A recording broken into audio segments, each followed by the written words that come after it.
Welcome to Microdose Psychedelic Insights, powered by the Conscious Fund. This is the Incognito series, casual psychedelic conversations on cognitive liberty. Mr. Ronan Levy, thank you for joining me on another episode. Always a pleasure. Thanks for having me. Yeah, absolutely. We've had you on the platform a couple times speaking at our conferences and everything. I'm not sure if you've been on a podcast before, or did you do one with Paul? I mean, I've done lots of podcasts, but I can't recall, to be quite honest, if I'm with you guys already. It's quite possible, but hard maybe. Probably yes, knowing you.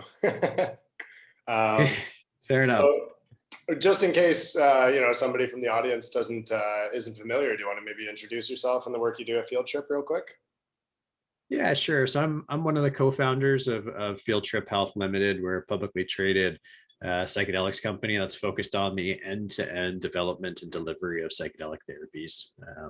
What makes psychedelics, I think, so unique, at least in terms of their therapeutic applications, is that the experience matters. It's not just about the drug, it's about the entire experience. And so anyone who's doing just drug development or just clinics and not working with both, I think, is really leaving an essential part of the overall therapeutic potential to the chance or to third parties, however you want to describe it. So with Field Trip, we're operating within two divisions. We've got Field Trip Health, which is building out Field Trip health centers designed for delivery of psychedelic therapies. They're truthfully beautiful, welcoming, bright, safe places, providing mostly ketamine-assisted therapy right now, but ready to work with MDMA or psilocybin as soon as legalized or approved.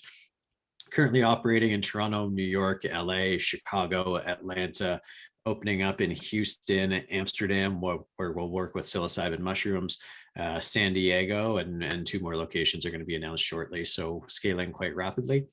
On the other side of the equation, we have Field Trip Discovery, which is our R&D division, doing two things primarily right now, which is first advancing development of a novel molecule called FT104, built known psychedelic molecules, but enhanced through medical chemistry to enhance, not medical chemistry. Our chief science officer always corrects me on that. We've enhanced it through some chemistry to make it more soluble and thereby making it a easier product to turn into a medicine and to a drug product. And so what FT4, its attributes is that it looks and feels a lot like psilocybin.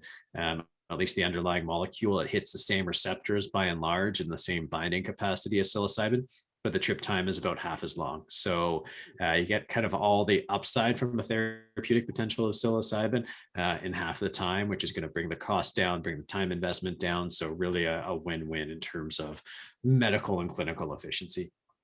And the other project we're doing within Field Trip Discovery is we built what we understand to be the world's first legal research and cultivation facility for psilocybin producing mushrooms, expecting that this industry is going to emerge in a way that looks a lot like cannabis, with a purely medical program on one side and a purely wellness-based program using natural products on the other side. We wanted to be positioned to be leaders in both. Certainly our Field Trip Health locations are infrastructure that will underlie both sides of the equation, but we wanted to make sure that we had products available in either a medical or wellness system as well. So that's the work we're doing with Field Trip. Oh, and then there's one other thing while I'm at it. We also have our app Trip, which is really designed for self-guided consciousness exploration. So we took all of the protocols and practices designed for our clinics, really tried to simplify them and synthesize them and put them into a mobile app. So anyone who's doing any kind of self-guided consciousness work, whether through meditation or breath work, legal psychedelics, etc., has access to the best tools and the best music and the best guidance. So you're never actually doing it alone. Fantastic. The research facility that you guys just launched, whereabouts in the world is that being built? Yeah, that's being built in at the University of West Indies in Jamaica, so just outside of Kingston, Jamaica. And we chose to go down there for a couple of reasons. One is the regulatory environment is just much more friendly, which is awesome. B, the Jamaican government is very supportive and excited about the potential of psychedelics. So we have a friendly environment on a political level as well. And also because the University of West Indies actually had a team of researchers perfectly suited to do this kind of work, oversee this kind of work, a team of pharmacognosists whose specialty is studying plants for purposes of developing future therapeutics. So, as that's one of the core focuses of the research down there, understanding the entourage effect in mushrooms and that kind of stuff. These team of researchers were just, perfectly situated and had capacity to help. So it was truly a win-win-win opportunity for us. Yeah, it's always a big win when you have the regulator on your side, that just steamrolls your progress forward exponentially for sure. 100%. So it sounded to me like a lot of your clinics are in the United States, some in Canada. Where, like internationally, are you guys going to be looking to expand when regulations unfold? Where do you think, the next hot markets are going to be? Right now, there's more than enough demand in the US. The US will probably be the first country to federally legalize access to MDMA, assuming FDA approval comes for the MAPS clinical trials. Which will be in the next year or two. And we expect there to be a lot of excitement and interest around that. Psilocybin will be a couple of years after. So our focus is on the US, but we do also have global ambitions. It's just there's more than enough demand in the US to satisfy right now. And we're still growing. So it can only do so much at any given time. And we're doing a lot right now. So the US is our focus, but it'll continue to evolve and obviously will be responsive to the extent that any jurisdiction shows a predisposition to a friendly regulatory environment. We'll certainly explore that as well. Yeah, absolutely. And by then you'll have, your systems kind of ironed out. You'll really have a good templated model to follow and expand on internationally. Yeah, A question I like asking is what's your favorite psychedelic and why? So far it's just mushrooms, just Malabar psilocybin mushrooms have been my favorite, nice and easy. Truthfully, I'm not as experienced as probably many people, so I still have some work to do to catch up, but that's been my favorite experience so far. Fair enough. Well, if you want to do some catch-up work together, I'm always down. All right, sounds good. Next time I'm back in Toronto, I'll give you a ring. All right, sounds awesome. How did you get involved in the psychedelic industry originally? I know you kind of worked in cannabis beforehand, but it was a curiosity pursuit or? Yeah, it was, like most things, you got to be lucky to be good. You got to be good to be lucky. And so we had a lot of success in the cannabis industry. I think the experience in the cannabis industry really opened our eyes to stigmatized medicines and the potential they hold. And having been so instrumental in scaling medical cannabis and then adult usage cannabis in Canada and then the world through Aurora, we realized we had a unique skill set to bear. And then after we left Aurora, we just had a happenstance meeting with a woman named Judy Bloomstock, who's the CEO of Diamond Therapeutics, which is doing great work on different formulations of psilocybin, not mushrooms, but like synthetic psilocybin. And she kind of alerted us to everything that was happening at the time. This was in 2018. Michael Pollan had just published How to Change Your Mind. MAPS had recently been granted breakthrough therapy designation. Online stores were popping up in Canada selling mushrooms openly. It just alerted us to what was happening. So we were pretty excited just based on what we had done in cannabis and seeing the potential in psychedelics in a similar kind of lens. But for me personally, I've done a lot of work with metaphysics and meditation and coaching and therapy, and I know just how profoundly it has improved the quality of my life just doing that work, regardless of psychedelics. And when Judy described a single psilocybin assisted therapy session as like 10 years of therapy in an afternoon, I was like, okay, I'm interested. I know the potential of that, but I know that one of the challenges with therapy is that it's a long, road that's seemingly unending. And so if you can make it much more exciting, much more impactful in a much shorter time frame, that was something the world needed. And even if, that statement of 10 years in an afternoon was a gross exaggeration, it still struck me as this is something that's going to be important and the world needs. And so after spending some time trying to understand what the opportunities in this space were, because most of these molecules are still scheduled, Field Trip was born in April of 2019, and we've been at it ever since. Very cool. So you're coming up on your 2-year anniversary here. 2-year Uh, anniversary. Yeah, feels it's like crazy how much has happened since. 2 decades or so, at least, eh? Yeah, sometimes yes, sometimes no, especially like in this Groundhog Day world of the pandemic where every day kind of feels the same. It really skews your sensibility. I remember in April of last year when everything was going crazy and the broader markets were down 40%, and you had a couple of stocks that were bucking the trend. It wasn't us, we weren't public at the time. And then like we just kept getting phone calls from all the Canadian investment banks who are like, you guys want to raise capital? Because even though the broader markets are down 40%, here's like Champignon Brands and MindMed, who are trading up 50, 60, 100% from their listing price. So that was almost a year ago now that happened. And that seems crazy that, I've now graduated to a bedroom, but for a long time I was working off our ping pong table in the basement. It's crazy how much has transpired since those phone calls from my ping pong table. Who knows? Maybe next up is a pool table for all you know. The world is your oyster here, Ronan. The world is my oyster. I got big things to achieve. Yeah.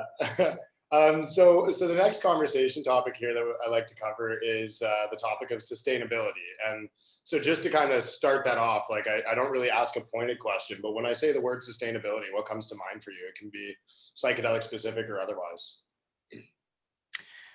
Yeah, I mean, what comes to mind for me is how we get more adept at continuing to enhance the quality of human lives while finding a way to do it without such an impact on the natural world. That's what sustainability means to me. Fantastic. And so what are some ways, like, the kind of hot topic, obvious one is 5-MeO-DMT, synthetic versus natural. That's been talked about a lot, but are there some, in ayahuasca, the root bark, not being generated quickly enough, 7-year turnaround cycle, but maybe other than those 2 specific examples, are there any other kind of medical or like, technical applications for that in the psychedelic industry that come to mind? I mean, in very much the opposite vein, mushrooms grow wildly, and they're such powerful components of the overall natural environment, such important players that I think there's great opportunity to use mushrooms, both psychedelic mushrooms and not, in really powerful ways to enhance access to food quality. They're very healthy, adaptogenic. A lot of positive things on that. But yeah, no, I have real concerns about the toad and the ayahuasca bark and root and the plants underlying that. And it's like there's incredible demand and it's growing.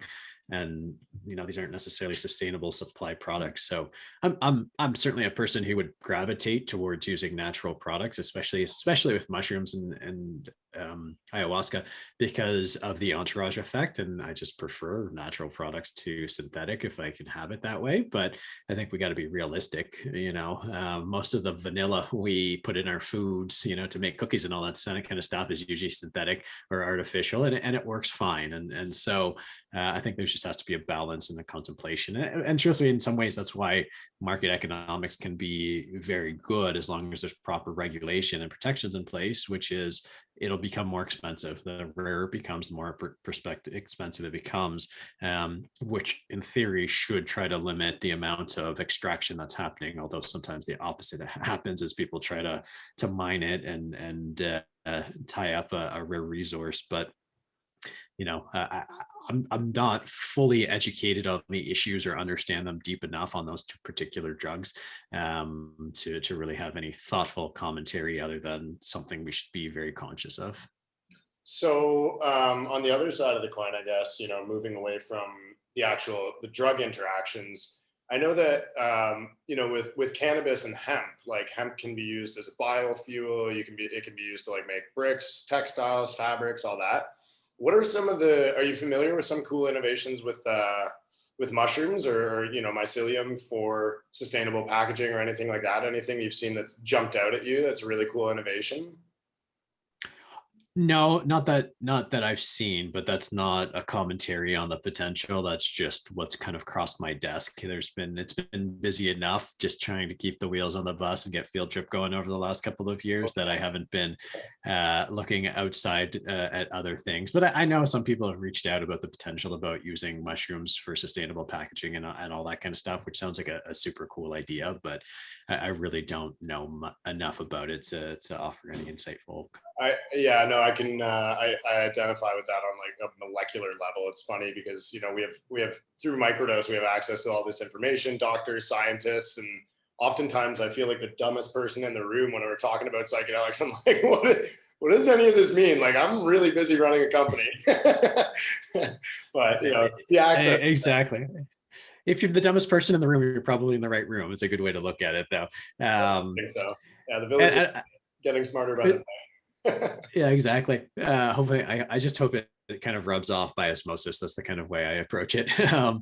But I did see some cool stuff about like mycelia and how they communicate with each other. Now, I don't know if it's legit, but I saw on TikTok like someone put two like mycelia mushrooms and mycelia close together, and used, I can't remember what kind of technology to like pick up the frequencies of like the exchange, and it actually translated like the way they're communicating into audible sounds. I don't know if it's legit or not, but it seems pretty damn cool, and there's good reason based on what I understand around the science that it probably is legit. It's the whole fungi kingdom is one that has probably not been adequately explored, and has so much excitement and potential given how core to all life on earth, mushrooms and mycelia and fungi are. Yeah, I'm sure that's a commentary that we could probably even Paul Stamets court, and he would wipe the floor with us in terms of that knowledge. I did see That's for sure. Yeah, I saw something similar. It was like I think it was like a mini documentary on how plants can actually talk to each other, like they do communicate. And there was a time lapse of this one plant that was growing upwards, but then they put like a speaker or a music box, and so it started growing like this, and eventually like attached to the thing that was like transmitting an energy or frequency. So I thought that was really interesting. I forget where it was, but I'll try and find it one day and send it to you. It's cool. Yeah, that's cool. Very cool. In terms of, so just like sustainability, in terms of like where it might be more in your ballpark is on the therapeutic level. Right now we're kind of, a lot of the current mental health care offerings really aren't sustainable. We've got the opioid epidemic happening. We've got an overburden on the hospital system, medicalization system. How do you see psychedelic medicine and sort of a new paradigm and framework coming in and really helping, kind of boost access to proper mental health care services and the proper drugs for the right people?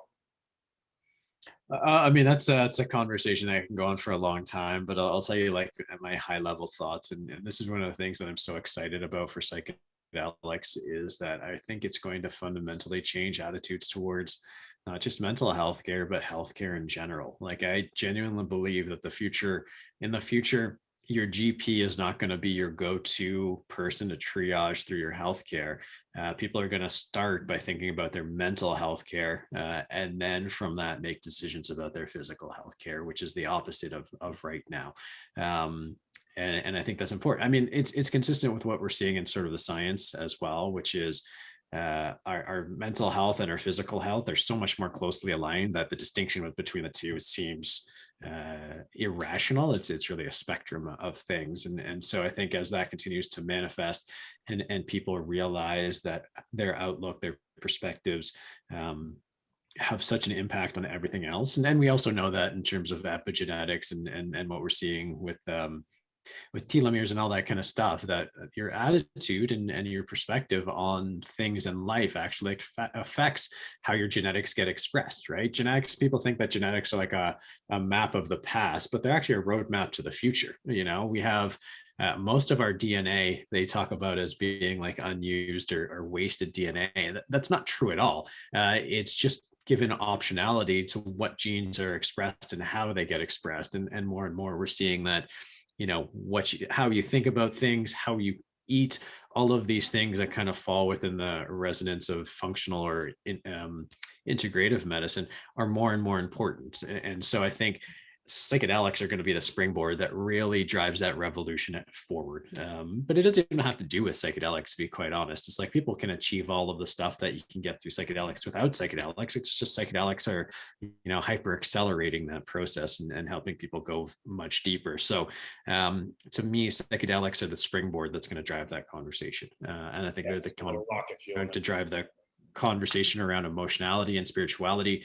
And I think things we've lost touch with, like modern science is a wonderful thing in so many respects, but one of the costs that has happened with modern science is that we've lost a connection to meaning, we've lost a connection to wonder, all these things that have such an impact on who we are as a species and what becomes important to us and how we live our lives has really been shunted to the side. And I think psychedelics are going to be a platform to reconnect us with that, which I think is amazing.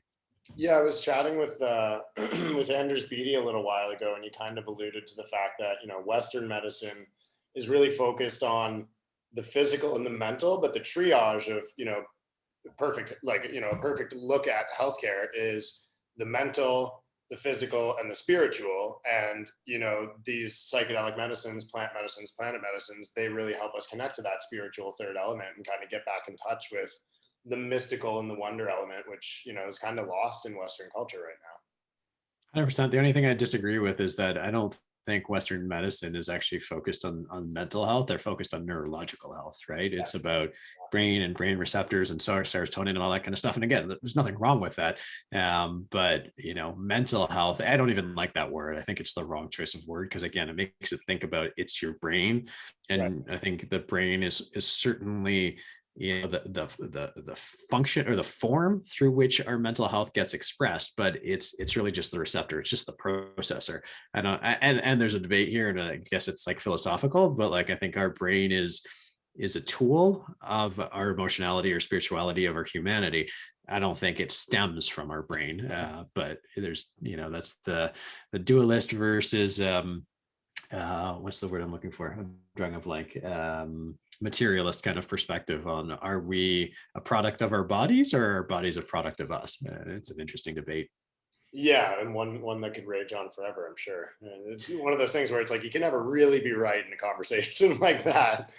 No. If we're rebranding mental health, what are we calling it? It's a good question. I've heard a number of different things. I like to talk about it as like emotional or behavioral health right now, because I think that's more reflective of what it is.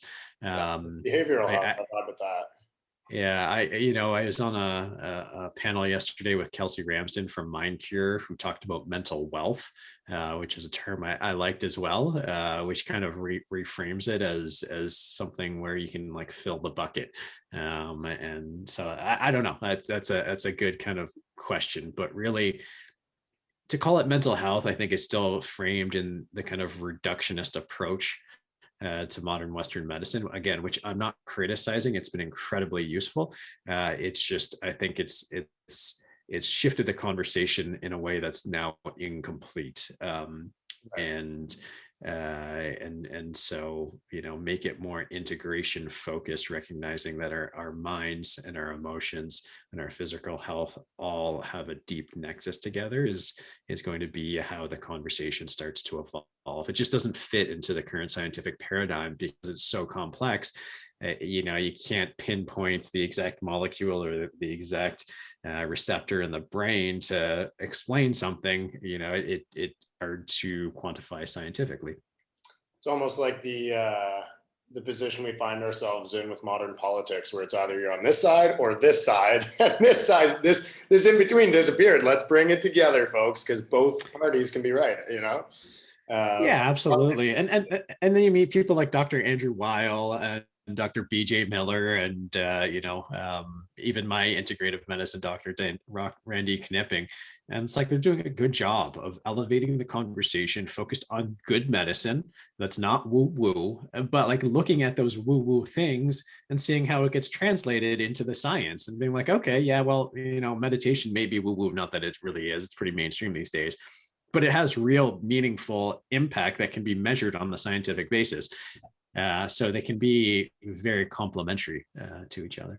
For sure. So we ran a little extra into that 10-minute segment, but I liked where the conversation was going. So for the last part here, we talked about the show title, The Art of Being Incognito, and how you harness it. So the definition of cognito is the philosophical principle that one's existence is demonstrated by the fact that one thinks, or it's the intellectual processes of the self or the ego. So how do you kind of harness the art of being incognito in your day-to-day life, and how does that impact your work? That's an interesting question. For me, I think I think it sort of touches on a lot of the things that I've mentioned, which is like being present and connecting with who you actually are, and recognizing that those things that may drive you are often our response to traumas or challenges or aspects of our lives that aren't necessarily connected to who we are philosophically, emotionally at our core, and that through the process of healing and doing work and self-exploration and self-discovery, we can reconnect to our true selves. Erwin, who's the coach I work with, talks about how all pain is a result of separation. You can think of it objectively like breaking a bone and having the bone actually separate, but emotional pain, emotional trauma, spiritual trauma is when we disconnect from ourselves on a spiritual level or on an emotional level. And the work, and it's true about everybody in life, the process of life is trying to slowly realign that. And he also talks about how the only constant in the universe is growth. People talk about death and taxes. He's like, death is just a part of life, right? Like it's not the end. And we could get into the spiritual debate about that, but like death is not the end. It's just a transition, quite actually. So he's like, the only constant is growth. The only question is whether you're going to do it willingly or whether the universe is going to force you into it. And so, I think that whole philosophy is reflective of that concept of cognito, of, we are more than just our bodies. We exist as energy, and like the whole universe exists as energy if you really get down into the physics of it. And doing the work and trying to reconnect with what that means to you and is I think the process of being cognito. Fantastic. I really like what you said about change, whether you're doing it willingly or the universe is doing it for you. Reminds me of a quote that I really, really like, and I think back to it often, is he who rejects change is the architect of decay. It's going to happen one way or another, and if you resist it, boy, things are going to crumble. Yeah, totally. Or it's similar kind of vein, Tom Robbins, right? Those who shun the whimsy of life experience rigor mortis before death. And I'm like, yeah, that sounds about right. Nice. Any other good quotes you want to grace us with? It seems like we're very quote oriented here. I like it. I mean, I would just go to Tom Robbins. Anyone who hasn't read Tom Robbins, you need to read Tom Robbins. Like like his prose is just amazing. It takes a while to get into his books because the structure of his narrative is not sort of the conventional like introduction, story arc, conclusion. It's very different. But once you can get your head into his style, the philosophy that underpins all of his writing is just so wonderful, and it's all fiction. So he tells these marvelous stories with just great prose and a philosophy that is so life affirming. It's really wonderful. I mean, I can pick out a few for you if you want, but yeah. Why don't you give the audience here a couple recommendations, maybe like a top 2 or 3. Give me one sec. I'll just have to refresh my memory of some of the best. I don't really have one of those, so no judgment. All right, so here we go. This is probably one of a few of the best, which is the highest function of love is that it makes the loved one a unique and irreplaceable thing. Another one is this is one that featured prominently in my wedding actually, and one I still love. Love is the ultimate outlaw. It just won't adhere to any rules. The most any of us can do is to sign on as its accomplice. Instead of vowing to honor and obey, maybe we should swear to aid and abet. That would mean that security is out of the question. The words make and stay become inappropriate. My love for you has no strings attached. I love you for free. That's a good one too. And then going back to the conversation about growth, we are our own dragons as well as our own heroes. We have to rescue ourselves from ourselves. Those are just a couple of the nuggets of wisdom. Like yeah. And it's true. You honestly read Tom Robbins. Still Life with Woodpecker, Jitterbug Perfume. It's not a waste of time to get to read those books. That's for sure. Cool. Any other parting words that you want to share with the audience here, or where can they find you online? Anything like that? Yeah, no other parting words. Thank you for the opportunity to join this conversation, and I'd love to nerd out further on some of this stuff and go deep into the philosophy of it. But anyone who's interested in Field Trip and what we're doing, you can follow us on socials, which are at Field Trip Health. If you want to follow me personally, because I tend to be a little bit more outlandish on the things I'd say on socials than the company, you can follow me at Ronan D as in David Levy. So Ronan D Levy on Twitter and Instagram and all that kind of stuff. A lot of Bitcoin talk on there. a lot of Bitcoin. The overlap between Bitcoin and psychedelics is like, at first I thought it was a little bit outlandish, but the more I study it, I realized like there's a lot of philosophical underpinnings that are the same, right? It's all about decentralized currency, right? Decentralizing currency, decentralizing our emotional growth, and a freedom from existing infrastructure, right? Challenging the existing infrastructure, which again, I'm not an anarchist. I don't think we should throw the baby out with the bathwater, but just as growth is a constant for humanity, maybe our institutions should grow as well, and they tend to be pretty resistant to that. So there's work to be done. It's going to be an interesting decade, that's for sure. That is for sure. There's no doubt about it. It's already off to a very interesting start. Oh yeah, 2020 out the door. Let's get things going here. There you go. Right on. Well, thanks so much for joining us, Ronan. I really appreciate it. My pleasure. Thanks for having me. Adios, man. Bye. Thanks for joining the Incognito series, brought to you by Microdose and the Conscious Fund. Visit our website at www.microdose.buzz.